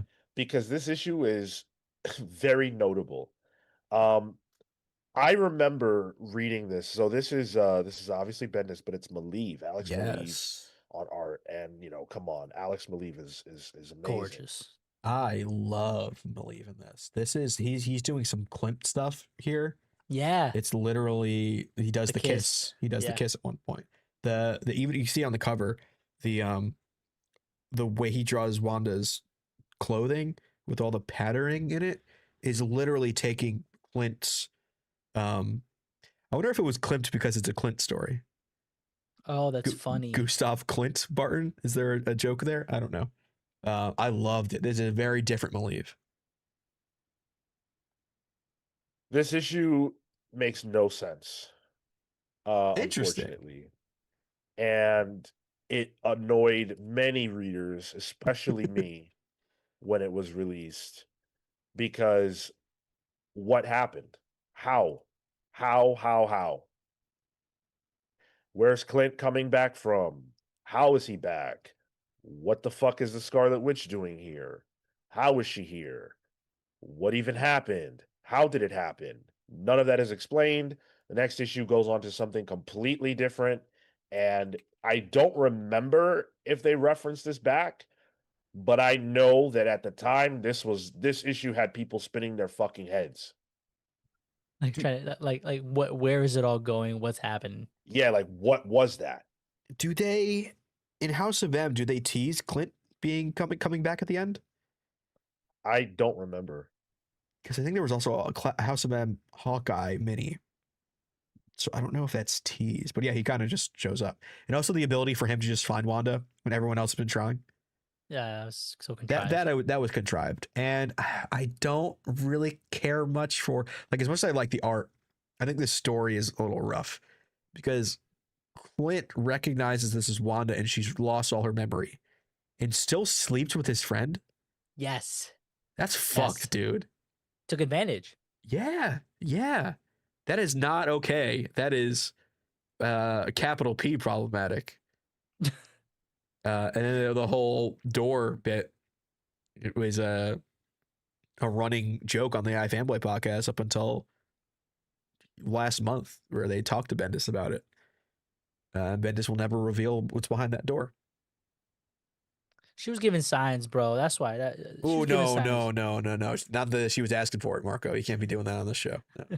The way she was tilting her head, referencing Gustav Klimt, bro. The Nah. the art was not her. Yeah. I probably have read this issue like a handful of times in my life. And now reading it as an adult, I got to tell you, it makes no more sense than it ever did. And it really it's just a puzzling comic. I liked it. I mean, I For what? the art. I think the art was enough to Purely. be. It's purely art because the actual story is even outside of like not making sense in the grand scheme of things. It's a little fucked up, the story. Um, and it really is like if the Civil War books tie-ins were a speed bump in this new Avengers run, this felt like we then hit the curb right afterwards. We're like, oh, where the fuck that come from? But the art really fucking got me. This might be some of my favorite melee of art. So it's a mixed bag for me. Yeah, I was confused, but I had something good to look at, and the art was good. Dan Trudeau says, yeah, so Hawkeye came back as a side effect of House of M. I never read how he returned. That's what it posits in this issue, at least. But yeah, I'm not sure how he came back. It's also very hard to like the context of the moment in time that this issue was released in. We're wondering where Scarlet Witch is. Sure. Yes, And we're yes. thinking, oh my God, her on this cover? How? Whoa, this is going to be insane. And then you read it and you don't know anything more than you knew before. Like, get fucked, Bendis. This was such a nonsense issue. Are we supposed to believe that Scarlet Witch brought him back subconsciously, like through guilt? Yes, yes. Oh, But Well, that's fuck dumb. Jack of Hearts then. I just never cared for it. I don't care for it now. The art is, I mean, that's Alex Maleev, but my goodness gracious. But yeah, on that sour note, um, My bad. no, but overall, Yeah. discounting that horseshit of a last issue, how do you guys feel about the chunk of comics that we engaged with here? I loved it. excellent. Yeah. This Yeah. might have been my favorite thing to read for the book club all year. Because again, it just felt like something I've been craving without knowing it. Uh, yeah, I think it might be. It really was a time machine for me in the best way possible to artists that I was so into at this time. And this is the genesis of me reading comic books weekly. So artists, it's Bendis, it's an era of Marvel that's so cohesive that made me fall in love with the universe.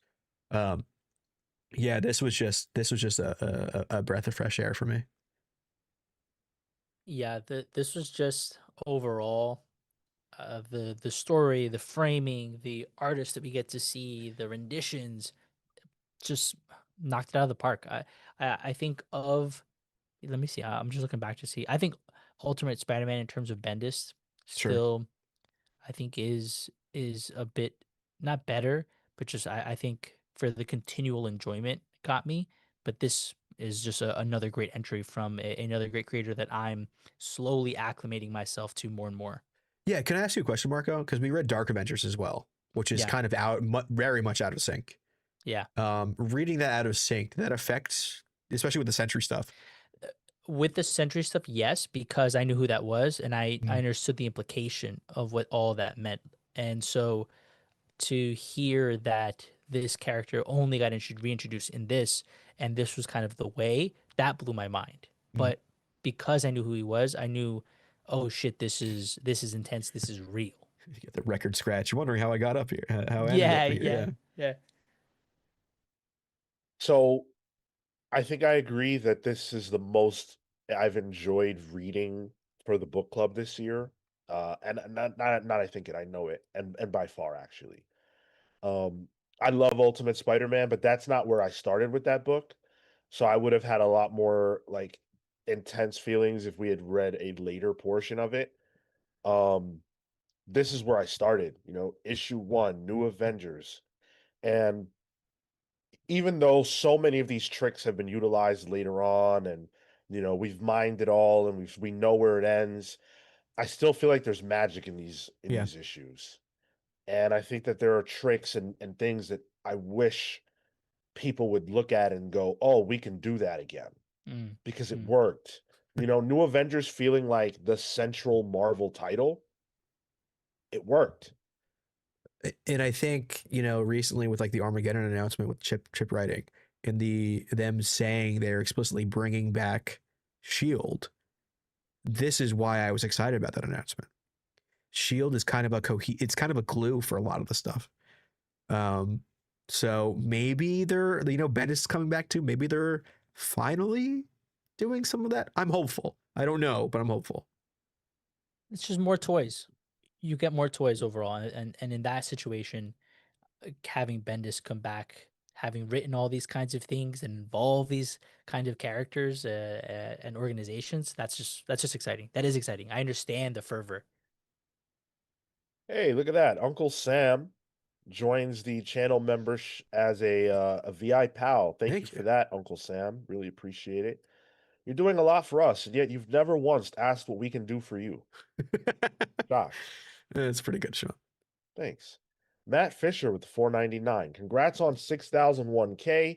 Whoa. Busiek's was better, but Bendis was more important and completely off the rails when Secret Invasion happened. Happy Thanksgiving.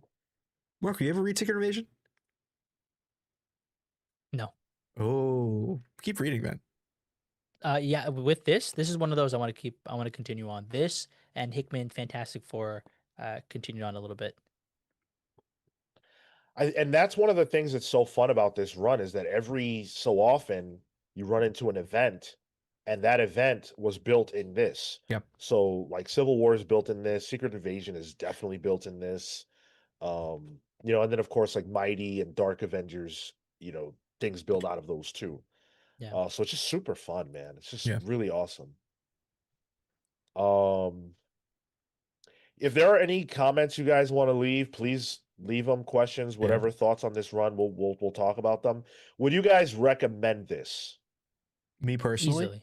Yeah. Yeah, easily. This is a good chunk of what the Avengers can be, and they stem outside of some of the familiar players, and so that feels different. That feels refreshing. It feels new. I can understand, seeing the interaction between Hulk and Thor. Sure, right, iconic.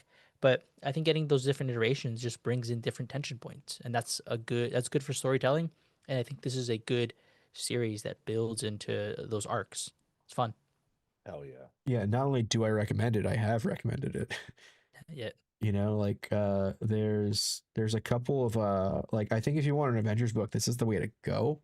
especially if you're like an MCU fan. I think seeing like Spider-Man on the Avengers, seeing Wolverine on it, it's kind of a mind-boggling, you know. Mm. Um, so I would recommend it for sure. It was my gateway drug. Hell yeah, dude. Yeah. Arguably, I'm not here if this run doesn't happen. You're a DC head, maybe.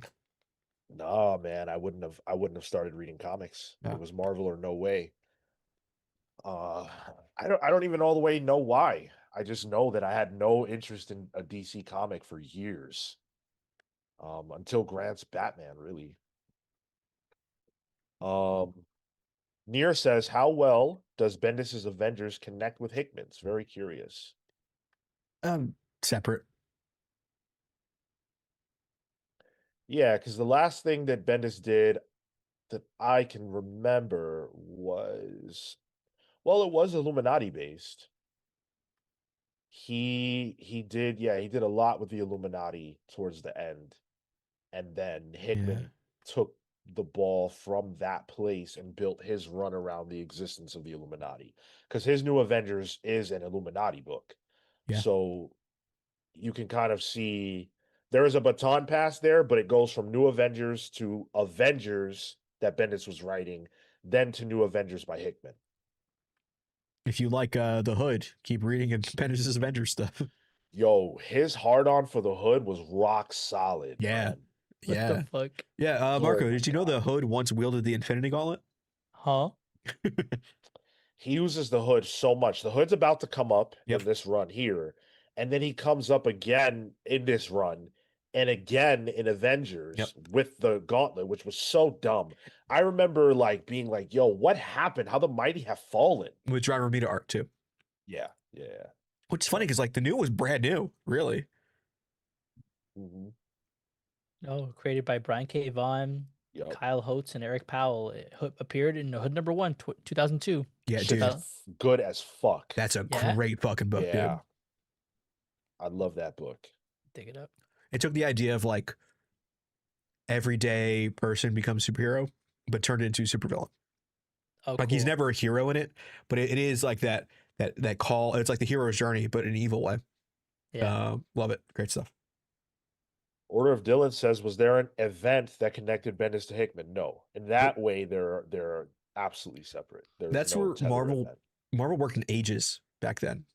Or like line wide arcs like Dark Reign, Secret Invasion, but then there was like the Heroic Age, which was right after Dark Reign, which then kind of is most of it until Hickman, and then that's Marvel Now or All New All Different. Is it Marvel Now? I think it's I don't remember.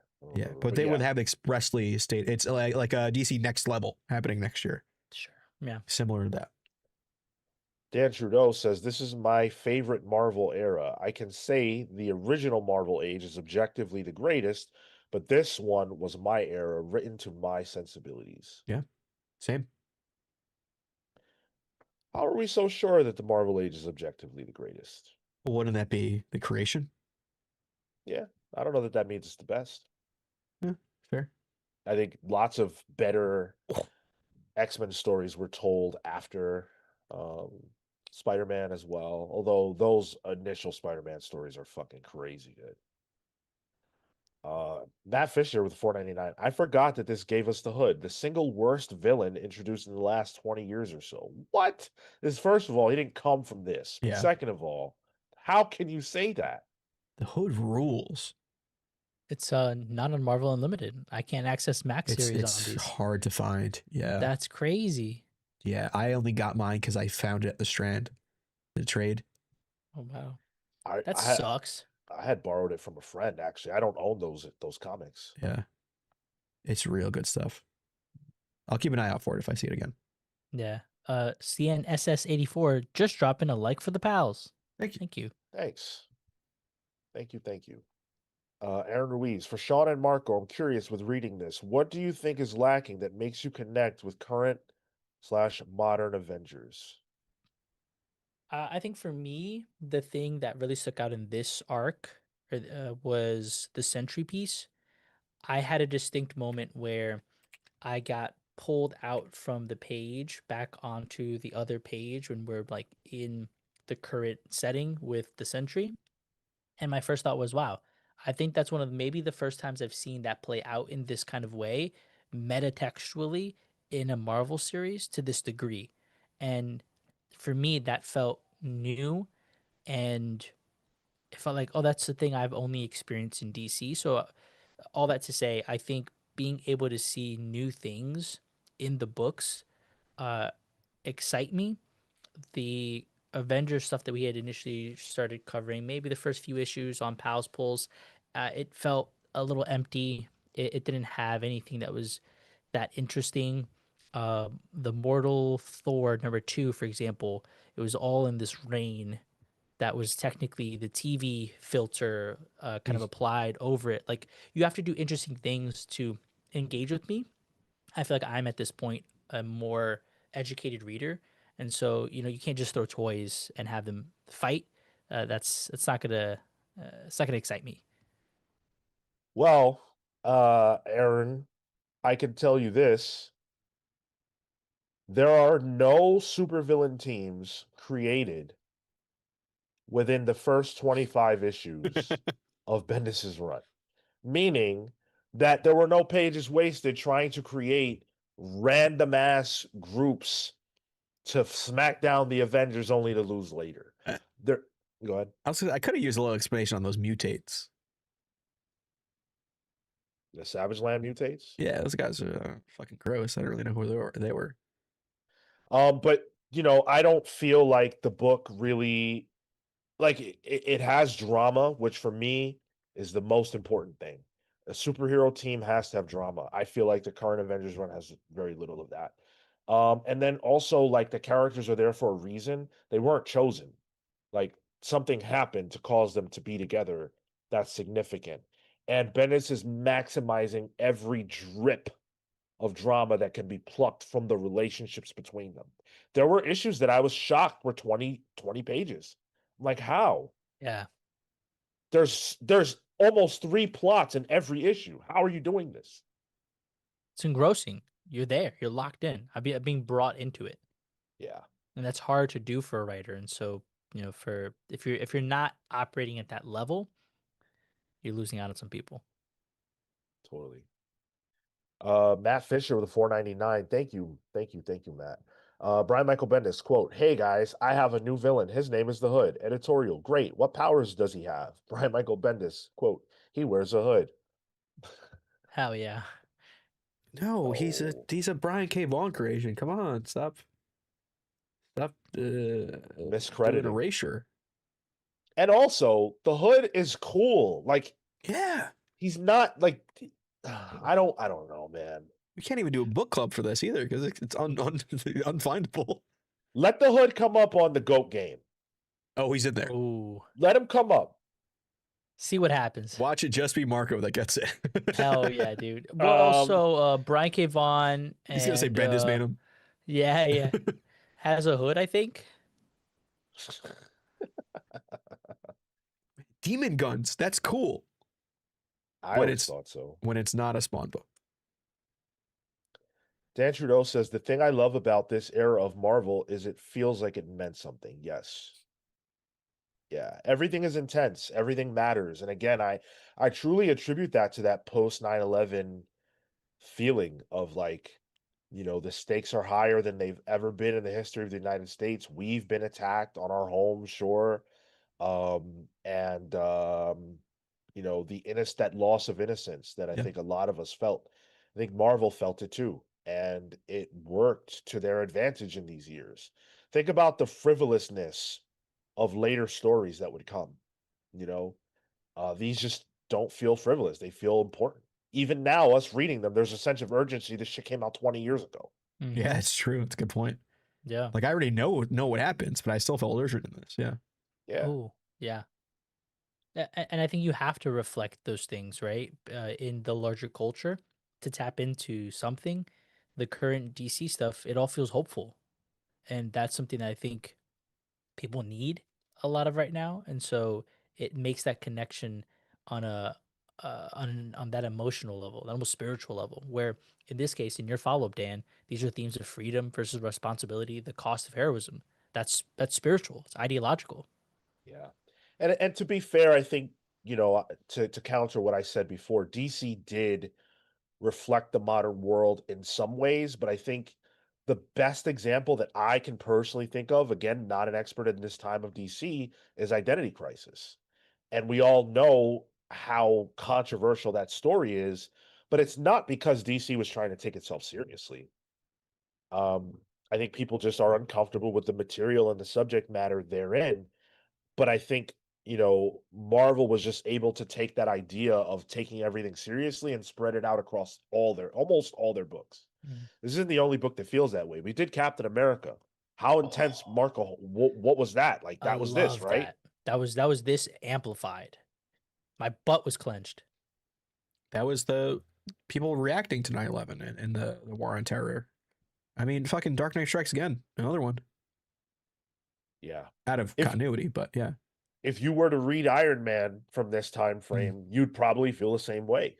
All the books that I read, at least, feel like this. I would say that even continues even into Fractions Run. You can't Yeah. escape that feeling through Iron Man. Yeah. Yeah. Pretty much before he becomes like super funny, Yeah. the books are really intense. Reaper XC says the current DC line-wide stories feel similar to this Bendis era of Marvel. One Yep. event leads into the next, affects so many other titles. It's exactly what I always try to say. Like, it's effective, and DC is reaping the benefits of just making things feel cohesive. That's all. Giving the characters situations to react to with their personalities. That's, by the way, why I don't think the Justice League Unlimited book works, because it doesn't rely on the personalities enough. It just throws everybody at the problem.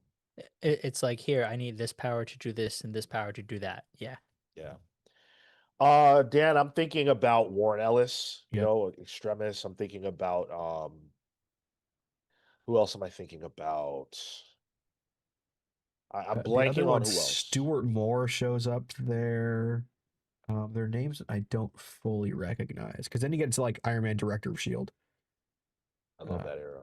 and then yeah, Stuart Moore is kind of the main one. It looks like after that because that gets all the way into uh, oh, Christopher Cage doing the Secret Invasion stuff with War Machine. Yeah, yeah. It's really that Warren Ellis Extremis shit, which is just amazing. And again, must read. But it doesn't take until it's 2008 when Matt Fraction and Salvador LaRocca jump on board. Yep. Oh, La Roca.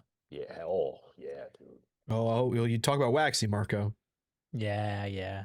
That's But right. he has some charm. That one. Well, yeah, because you like your Alien Predator books. Yeah, that's right.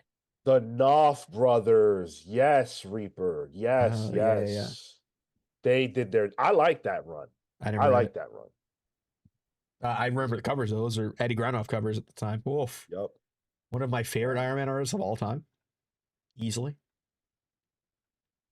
Yeah, I agree. Mike Hanks says, last time we had a book club with Bendis, you interviewed him soon after with fresh questions you had. What would be the questions you would ask Bendis now after rereading this? It's a great question. What's up with issue 26? uh man, I love that question so much. I would want to ask him how much of what happened during 9/11 played into your Mm. decision making with this roster, with this story. I would want to ask him that, and I would want to ask him how early into this did you know that Civil War was coming? Yes, that's what I would ask. I want to know what kind of on the fly changes he might have had to make to his bigger story because of that. Because it definitely feels like the Hydra, Spider Woman stuff kind of was fast paced.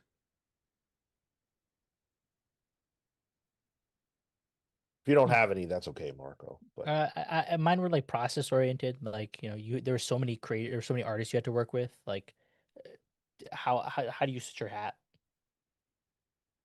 yeah, sure. It's also interesting that, like, certain, like, Marvel was just so interesting at that time because, you know, ideas are just flying and people are picking up assignments and, like, you know, Miller was the one who really pitched out Spider-Man and Wolverine being here, and Bendis didn't initially want to write Avengers, but it just made sense because of how much insight he had and all his ideas. So I just love this era so much. And this is right when the split would have happened too, where he started doing 2 Avengers books. Yeah, because Mighty Avengers debuts shortly after Yeah. with I wonder, yeah. I wonder where his plan was. The Civil War was going to happen, because I assume you'd have to have. Interesting. Yeah. Well, it's worth noting that the Mighty Avengers, a version of them at least, does appear in issue 25, or is it 25? I think so. The one where no, it's the Luke Cage one where Yeah. Because it's Iron Man, Carol, and there's one more Mighty Avenger who's there, I think. was Wonder Man in the background?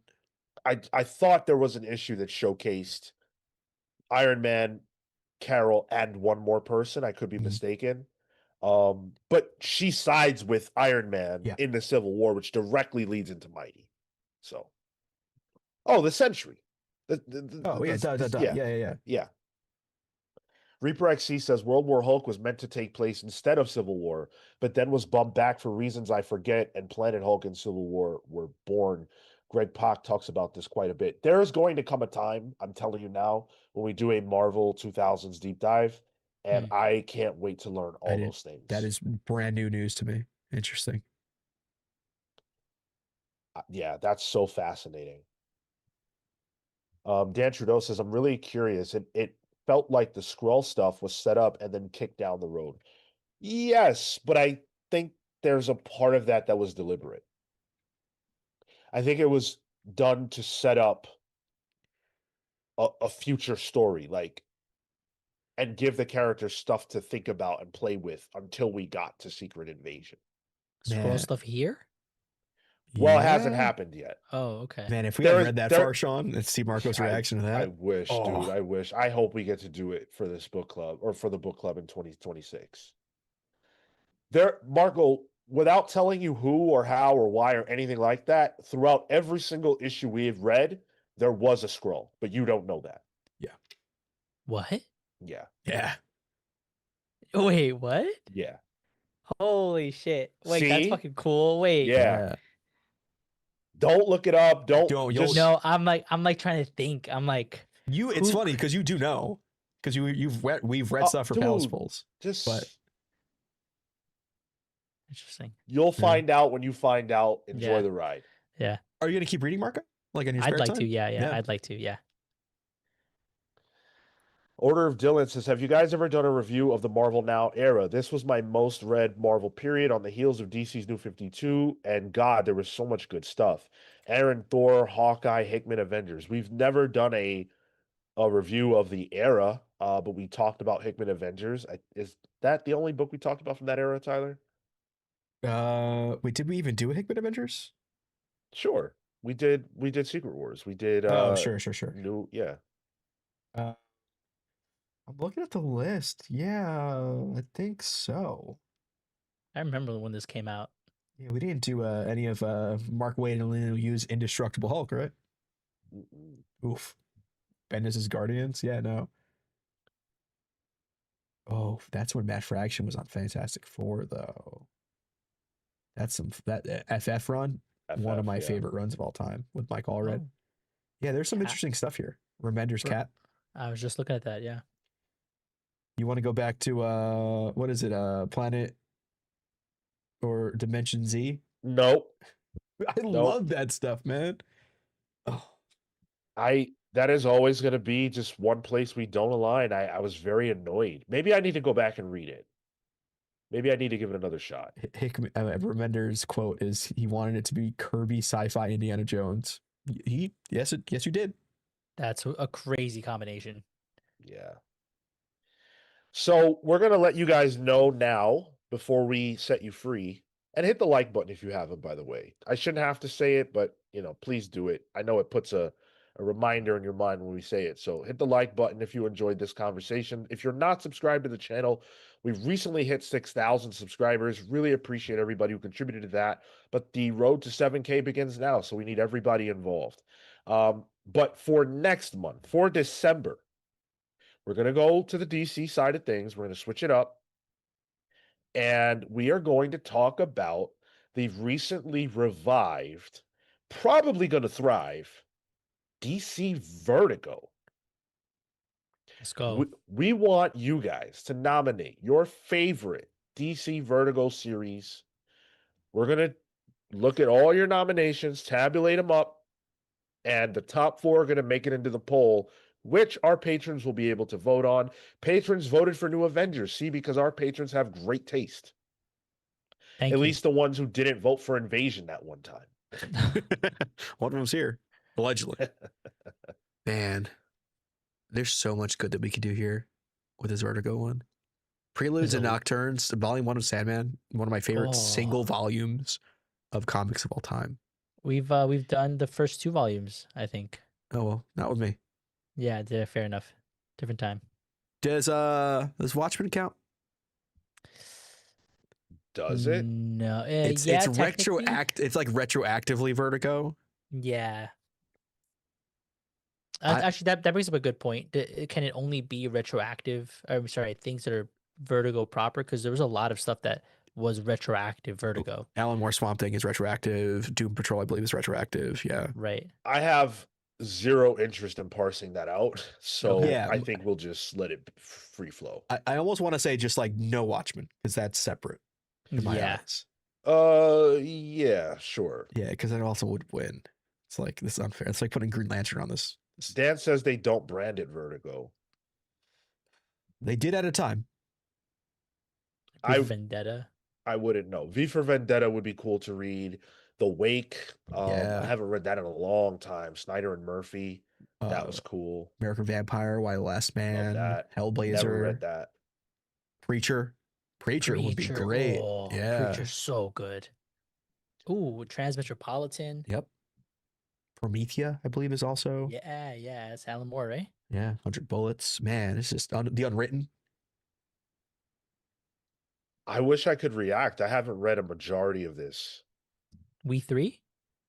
We 3 would be a little tough because it is relatively short. Great book, but like in terms of like doing a whole podcast about it would probably be a shorter episode. Fables could be a lot of fun. Oh, Why the Last Man. Yeah. Wow, there's so much. There's so much. Vertigo is so insane, man. Dude, one of the only Vertigo titles I've read is called The New York Five, and it is a Brian Wood book. Oh wow. That is basically Sex in the City. Is it really? What? Yeah. I don't even know why I bought it, but I barely remember that. I know why you bought it, because it's like Sex in the City. Right, yeah, what am I saying? Yeah. So yeah, nominate your favorite Vertigo titles. We'll put up the nom threads here for you guys, and you will be able to leave a comment either on the YouTube channel, on the Discord, or on the Patreon page. So there will be a lot of ways to let us know what you want us to read. I'm excited, man. Joe the Barbarian. Yo, Morrison, did either of you read that? That's a Morrison, and I never read it. No, I sold it. I sold it before though. Yo, he was a sick kid. I love that book.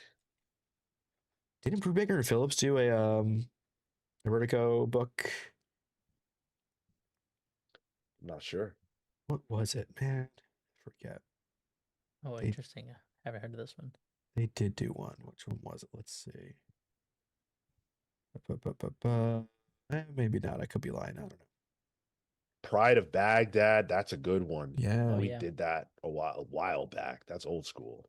Oh, DMZ. Oh, that's probably. Oh, have you ever read DMZ? Nope. I think the first 2-3 trades. Yo, oh, I love that book. iZombie. Oh, sure. That's a fun one. Books of Magic. Is Unknown Soldier Vertigo? There was a Vertigo one, yeah. Oh, sweet. Oh my God, yo. Huh. Yo, this Joshua Dessart Unknown Soldier series is insane. Yeah, this is news to me. That is an Sick. amazing comic book. Alberto Ponticelli. Okay. I would love to read that. Oh my God. I have every issue of that. Well, Really? yeah, I don't know if I have every issue because I didn't start at the beginning. But yo, that is a tremendous book. Yeah. Sweet Tooth, Lemire. It's a Yeah. great book. Yep. We got to start.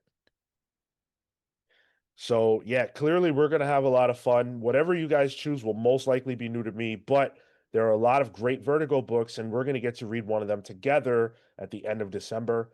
So cast your nominations when we tell you to. It's gonna be fun. Gentle Savage says, yo, Comics Pals, are there any writers that you think would be a good fit for a new Avengers run? Me. Not whoever's been writing it. I know that. Wow. That's rude. Yeah, that was rude. Sorry. Joshua Williamson. Now that he's playing in that sandbox.